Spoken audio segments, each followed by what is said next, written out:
Hey guys, welcome back to the channel. This is Flywheels here with a quick free comic book day 2023 kind of recap.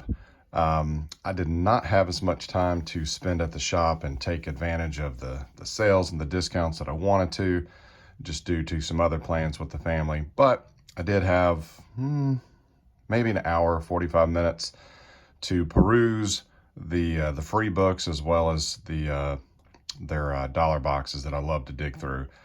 We went down to Heroes and Dragons in Columbia, South Carolina, and had a good time. My girls got some books. My wife got some books. She's a school teacher, so she likes to introduce comics to her elementary school, put them in her library. So all around, we all got some good stuff. But I just thought I'd show off the couple of free books and then a couple of the items that I found while digging through the dollar boxes. So start off with the free books. I already had the Spider-Man and the X-Men Avengers. I already had those coming in my DCBS order, so I did not bother to pick those up. And by the time we got there late in the afternoon, some of the pickings were already slim. But I was able to get Conan the Barbarian, Fright Night. I love what American Mythology Productions has been doing with some of their books. I've currently been picking up and reading the Silent Night, Deadly Night. Red Sonja. If you get Conan, you got to get Red Sonja. And just for fun, I picked up Ninja Turtles.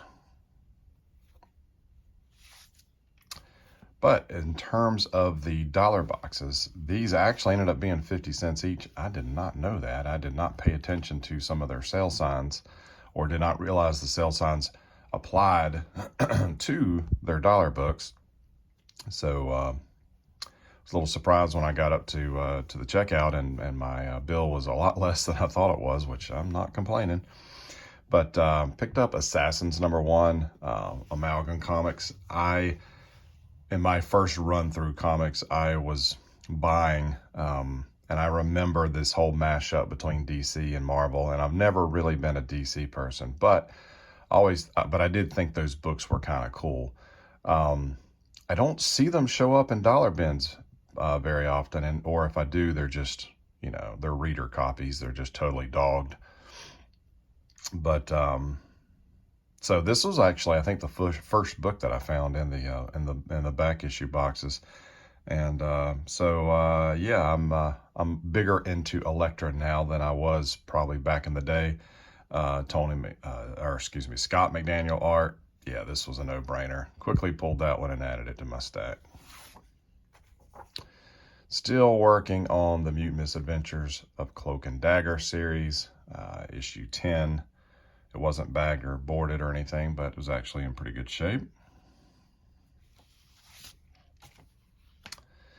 Not something that was on my list, but I found a run of Kazar, and I do remember when this, I think this is the 4th volume. I do remember when this was launched back in the day, and I love Kubert's art. And since they had a couple of them, I figured I'd go ahead and grab them. I do see these, some of these issues show up from time to time in, in deal boxes and stuff like that. But I got issue 4, which is a newsstand version. And we skip a couple issues over to 9,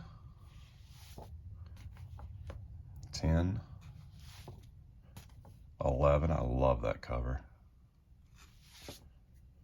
Skip again towards the end of the series. So we have issue 18, and I believe the next to the last issue at 19. I believe after 20, Marvel pulled the plug. From Event Comics, I found an issue of 22 Brides, issue 3 of the 4-issue miniseries. It's something, again, I don't really look for very often, but it is, it is a 4-issue series I wouldn't mind putting together at some point. I think this is the first issue I have. I have the 22 Brides Ash special, but as far as just their series, This is the first book I've been able to find for cheap. Over to First Comics. I picked up a big run of this a month or two ago at a local show, and I'll be completely honest, I don't know much about this character at all, but I'm a huge Ron Lim fan, and he did the pencils for about a year. I have to go back to my app and to my list, but I believe issue 40 was the first issue that he came on and did the pencils, and he did them through, I think, issue 50, 51 maybe. So I'm not looking to complete this entire run by any stretch of the imagination, but I would like to pick up the arc, the run that Ron Lim did. So found a couple of these, and again, they're not always on my radar, so kind of had to circle back. When I found one issue and I was reminded, I kind of had to go back, because I'm like, I think I saw a few issues in a previous box. I did find a few. This is from 1988, October. We got issue 40, 43, 45, 48. So a couple of those.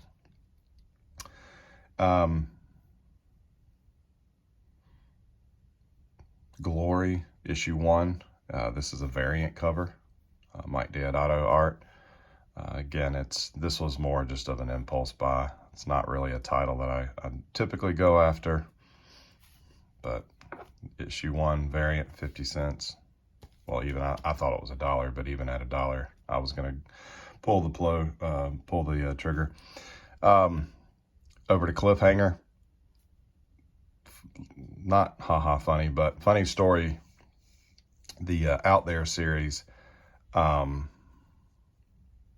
the creative team. As you can see on this preview issue, it's brought from the creative team that did Crimson, which I was a huge fan of Crimson. I am a huge fan of Humberto Ramos, one of my favorite pencilers. Love his style. Last year, dropping off at a used bookstore called McKay's, I had gone through their comics, and I had found huge runs of the Out There series. I think I got nearly the entire series, and they were like 33 cents a piece. There were 2 issues that I was not able to find. They were all like somebody sold their collection. They traded it in or whatever, and they just put it in the boxes and put them out there. So I found like huge chunks all in, like in order, in chronological order, in different boxes, but I was able to, pull them all out, and I had all but 2 issues. I needed this preview issue, and I needed the regular cover to number 3.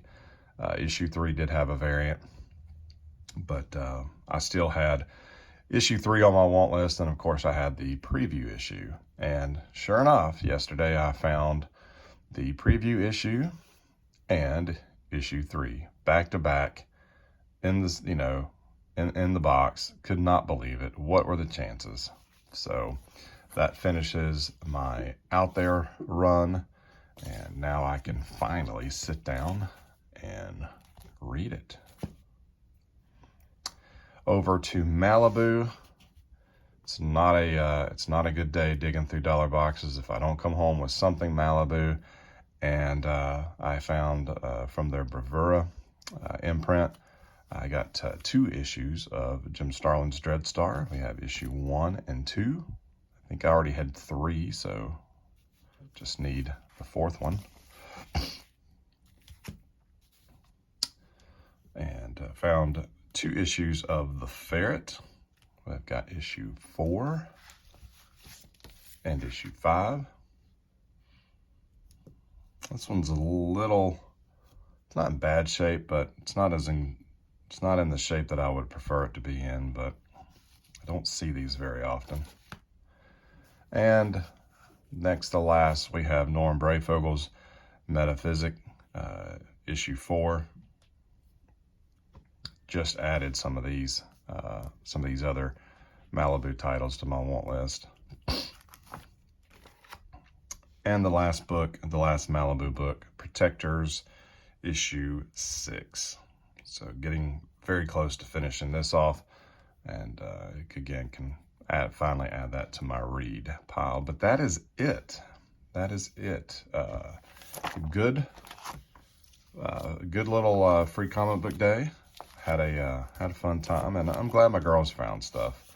I think my youngest daughter, she walked out with a Avatar the Airbender book, and my older daughter found a book that she wanted, but I had already ordered it for her on when it was solicited in previews. I had added it to my my DCBS order, so I told her to hold off on that, and she found a Marvel Legends figure she wanted to go with her Black Widow. She found a Yelena Belova, but she's saving her money for something else. We've got a vacation coming up here, so she was pretty good. She resisted.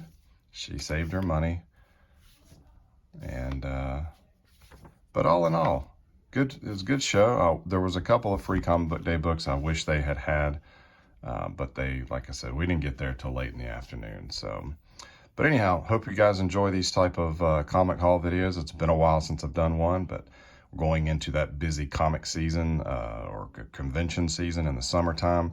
So probably have another one or two of these before we close out the summer. So thanks for watching. Have a great day.